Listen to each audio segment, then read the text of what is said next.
Nama saya Lisa Fitri dari Hukum Ekonomi Syariah semester 4.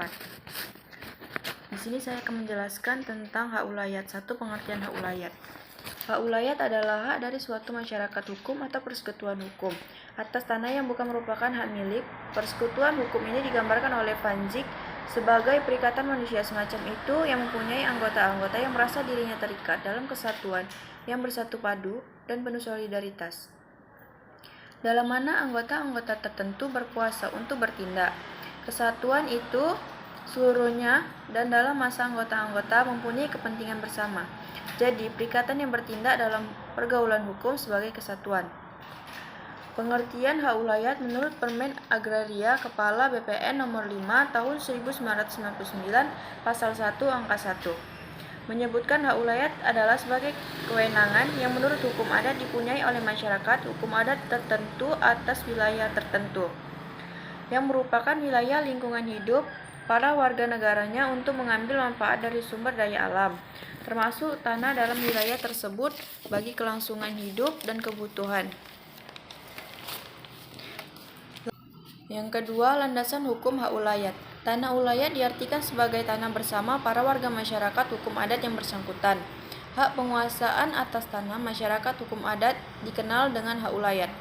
Pasal 18 ayat 2 Undang-Undang Dasar 1945 menyatakan negara mengakui dan menghormati kesatuan-kesatuan masyarakat hukum adat beserta hak-hak tradisionalnya sepanjang masih hidup dan sesuai dengan perkembangan masyarakat dan prinsip warga negara kesatuan Republik Indonesia yang diatur dalam undang-undang.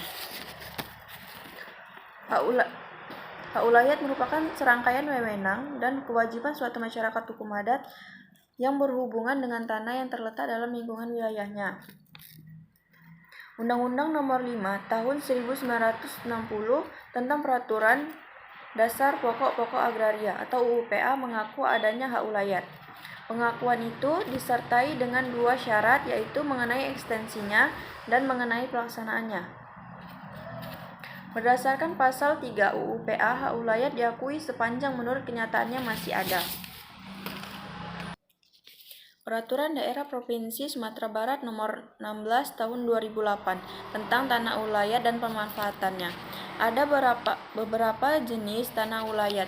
Yang pertama, tanah ulayat nagari adalah tanah ulayat beserta sumber daya alam yang ada di atas dan di dalamnya merupakan hak penguasaan oleh nini mama kerapatannya adat nagari atau kan, yang dimanfaatkan sebesar-besarnya untuk kepentingan masyarakat nagari.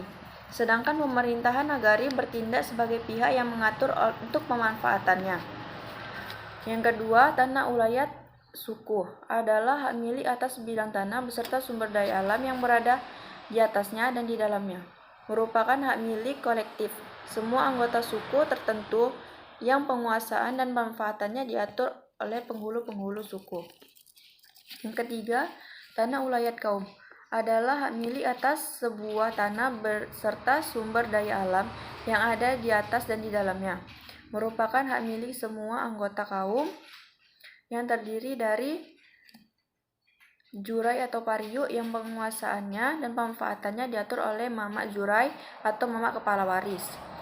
Yang keempat, tanah ulayat razo adalah hak milik atas bidang tanah beserta sumber daya alam yang ada di atas dan di dalamnya. Penguasaan dan pemanfaatannya diatur oleh laki-laki tertua dari garis keturunan ibu yang saat ini masih hidup di sebagian nagari di Provinsi Sumatera Barat. Mungkin itu saja yang dapat saya jelaskan. Saya sudahi. Assalamualaikum warahmatullahi wabarakatuh.